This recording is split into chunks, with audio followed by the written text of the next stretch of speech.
el modelo del Estado constitucional de derecho nos permite distinguir, y sigo en esto una larga tradición de filosofía analítica del derecho, basado sobre todo en las obras de Hart, el concepto de derecho, en las obras de Dworkin, los derechos en serio y toda la progenie de filosofía analítica de la segunda mitad del siglo XX, nos permite distinguir dos grandes modelos de normas jurídicas, que son las reglas, por un lado, y los principios. Las reglas, pues ahorita lo voy a detallar, pero más o menos es este modelo de norma jurídica con el que les digo que la mayoría de nosotros estudiamos. Y los principios tienen otra morfología, tienen otra forma de ser entendidos. El autor, desde mi punto de vista, claro que esto es muy opinable y cada quien tendrá su propia explicación sobre esto, pero a mí me parece que el autor que de manera contemporánea ha explicado mejor esto y que nos suministra un esquema más completo de comprensión del tema que estoy abordando es este profesor alemán Robert Alexi, un profesor ya jubilado, recientemente jubilado de la Universidad de Kiel en Alemania, que dice, a ver, ¿qué entendemos por reglas y qué entendemos por principios? Las reglas, dice Robert Alexi, contienen lo que se llama mandatos definitivos. Esto es, si tú lees una norma jurídica redactada en forma de regla, tú inmediatamente adviertes el supuesto de hecho y la consecuencia jurídica. Te das cuenta de qué es lo que está regulando y te das cuenta de si se cae en ese ámbito de regulación, si se cae dentro del espacio regulado por la norma jurídica, sabes cuál es la consecuencia que se tiene que aplicar. De tal suerte que con esta claridad en las reglas, insisto, aunque sea un modelo ideal, luego ya sabemos que los legisladores redactan mal, ¿no? Pero bueno, digamos, en un modelo ideal, si tú tienes el supuesto de hecho y tú tienes la consecuencia jurídica perfectamente determinados, la regla o se cumple o se viola.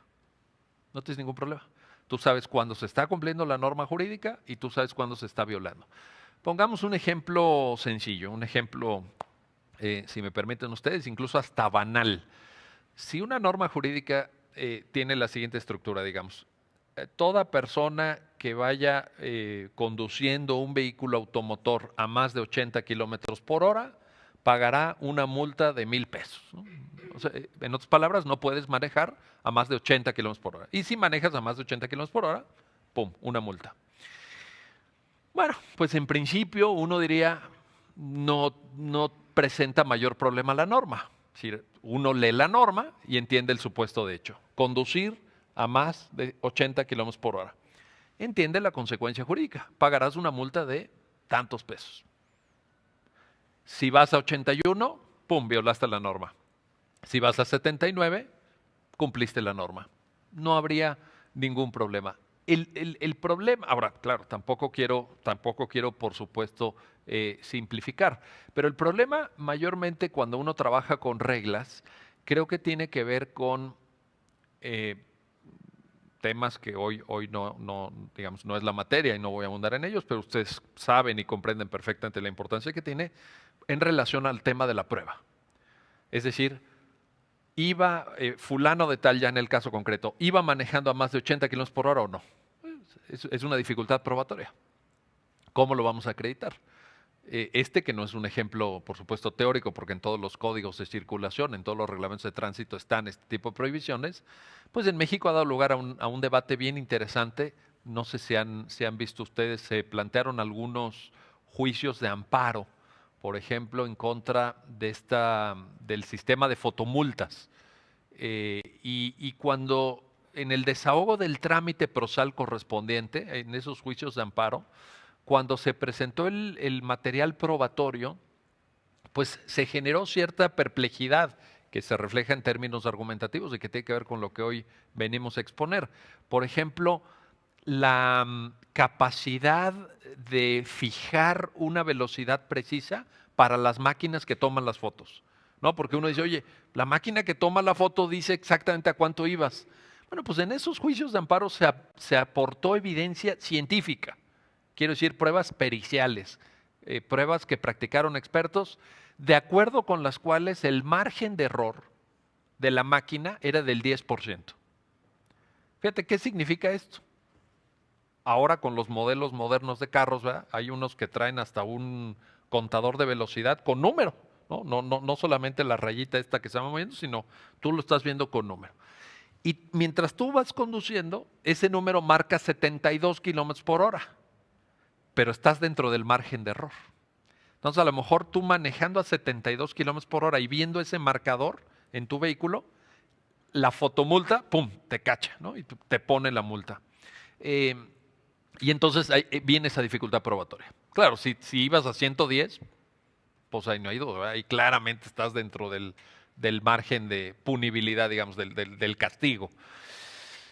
Pero si ibas a 72 o ibas a 76 o ibas a 78 o ibas a 82 o incluso 88, digamos, dentro del margen, porque el margen, si es del 10%, te da para 72 kilómetros por hora y te da para 88 kilómetros por hora. O sea, a lo mejor ibas a 87 y no te agarra la cámara por el margen de error del 10%. Entonces, cuando uno trabaja con reglas, les puedo poner este ejemplo que es un ejemplo banal, es un ejemplo, digamos, sencillo o relativamente sencillo. Cuando uno trabaja con reglas, quizá la mayor dificultad es una dificultad en el campo probatorio, en el campo probatorio. Pero la norma es clara. 80 kilómetros por hora, a menos de 80 estás cumpliendo con la norma, a más de 80 estás violando la norma. ¿Cuál es la dificultad? Diría uno, no hay mayor problema. En todo caso, el tema probatorio. ¿Efectivamente iba yo a más de 80 o no? Y esa es una discusión que en sí misma pues ha generado muchísima literatura. Ustedes conocen todo el desarrollo temático y académico del llamado ahora razonamiento probatorio, del nuevo paradigma del modelo de la prueba racional y el dejar atrás este paradigma también, digamos, premoderno de la prueba como íntima convicción del juzgador, ¿no? Que ya de alguna forma se ha venido abandonando y que en México a lo mejor todavía en algún sentido y en algunas jurisdicciones no nos damos cuenta. Todavía escucho a profesores cuando explican, por ejemplo, para clases de derecho penal, cuando explican la enorme virtud del principio de inmediación, ¿no? El hecho de que el juez te escuche, que el juez esté presente en el desahogo de las audiencias, dicen, así lo explican algunos profesores, ¿no? Dicen, lo que pasa es que de esa manera el juez se da cuenta cuando el testigo está mintiendo, cuando se pone nervioso, cuando parpadea de más, cuando voltea a ver el suelo y no contesta verazmente, y con eso el juez se hace una idea que le permite llegar a un buen resultado y dictar una buena sentencia. Y uno dice, se hace una idea el juez, o sea, el juez está más bien resolviendo con base en una intuición, es una intuición lo que hace el juez ahí, es algo como un sexto sentido, ¿verdad? Que te permite saber cuándo el testigo está mintiendo. Ese es el paradigma de la prueba de la íntima convicción, ¿no? O cuando en el artículo 841, por ejemplo, de la ley del trabajo, todavía dice, después de la reforma, dejaron ir la oportunidad de cambiarlo esto en la reforma laboral reciente, que las resoluciones, sea los laudos en las juntas de conciliación y arbitraje o las sentencias en los futuros tribunales electorales que se están creando, se dictan a verdad sabida y buena fe guardada. Esa es la fórmula del 841. A verdad sabida y buena fe guardada. ¿Qué significa eso? Bueno, está reflejando el paradigma premoderno, el paradigma procesal de la prueba de la íntima convicción, que ya se está dejando atrás. Esta es toda una temática, la estoy anunciando, no la estoy resolviendo, por supuesto, simplemente estoy llamando la atención de ustedes sobre lo mucho que hay que reflexionar ahí, porque este es un tema especialmente sensible, especialmente delicado cuando uno trabaja con reglas, con reglas. La dificultad en el trabajo práctico con reglas no es entender la norma. Quien conduzca a más de 80 kilómetros por hora se le impondrá una multa de 1,000 pesos. Uno no necesita estudiar un doctorado en física, ¿verdad?, en la Universidad de Heidelberg para entender esto. La dificultad es probarlo, acreditar mediante las pruebas aceptadas por el ordenamiento jurídico que efectivamente fulano de tal iba manejando a más de 80 kilómetros por hora. Pero la norma como tal no presenta ningún problema. Robert Alexy nos da una definición de las reglas. Dice, las reglas son normas que ordenan una consecuencia jurídica definitiva ante el cumplimiento del tipo.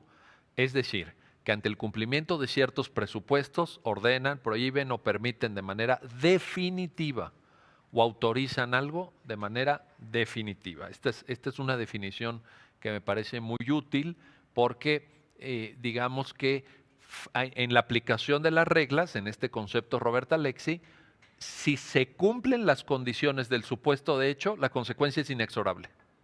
Si nosotros logramos acreditar probatoriamente que fulano de tal iba manejando a más de 80 kilómetros por hora, tiene que venir la multa. No es, bueno, pero la multa se puede pesar en contra de no sé qué o se puede matizar porque resulta que el vehículo era modelo reciente o la calle iba de bajada. La regla, dice Robert Alex, es definitiva. Si se ubican en el supuesto de hecho, tiene que venir la consecuencia jurídica.